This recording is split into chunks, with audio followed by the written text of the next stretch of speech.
Thaddeus Fenwick had just begun to savor the more decadent absurdities of monarchy.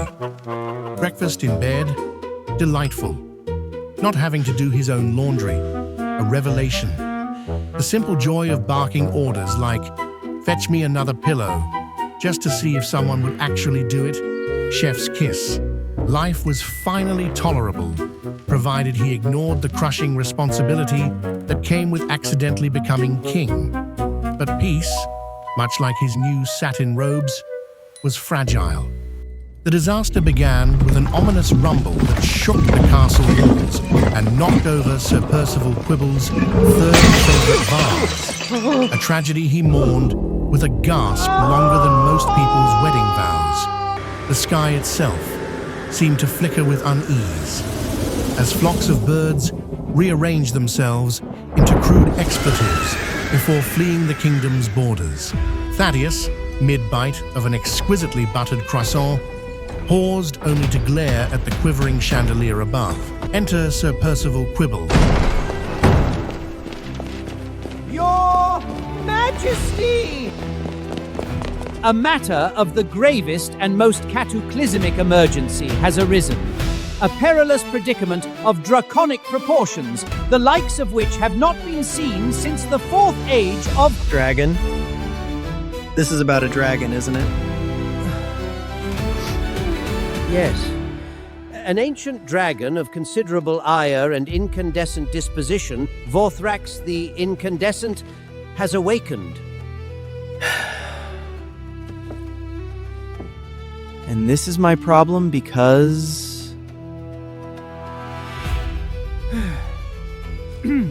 Because, Your Majesty, Vorthrax harbors an ancient grudge against this kingdom, stemming from an unfortunate incident involving stolen treasure, a poorly timed insult about his scales, and, inexplicably, an embarrassing incident with a lute. Historical records are vague on the details, but suffice it to say, he's rather cross.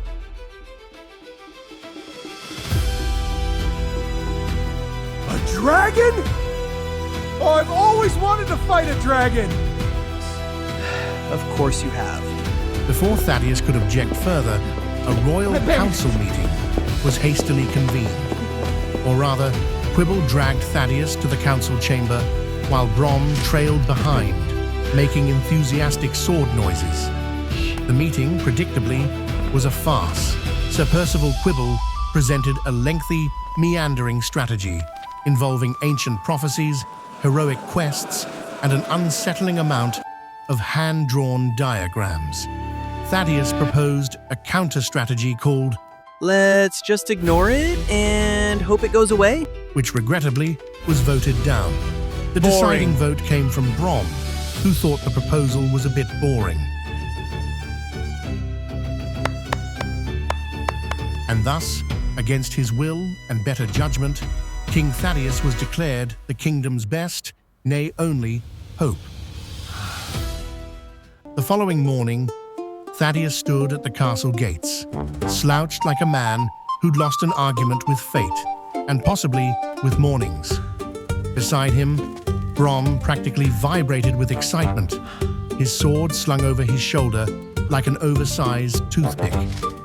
Their supplies had been meticulously prepared by the royal quartermaster, who took great pride in packing an absurdly generous supply of lemon-scented wet naps. You never know when you'll need a freshener, He'd said, handing over the crates with the solemnity of a man bestowing sacred relics. They also had a map, which was less cartographically accurate and more a series of vague squiggles with the words "Here be stuff" scrawled in the margins. As Thaddeus mounted his reluctant mule, named Regret, he cast one last longing glance at the castle, his expression somewhere between wistful and homicidal. And why do I have to be the one to do it? Because, Your Majesty, as the sovereign ruler of this realm, it is both your duty and destiny to lead with courage, to inspire with valor, and to... Because you're the king. I was hoping for an answer that didn't involve destiny, duty, or the fact that I made the terrible mistake of not fleeing the kingdom when I had the chance. Well, you could run away now, but then who'd save the kingdom? Literally anyone else. With that, they set off into adventure, danger, and an entirely preventable catastrophe.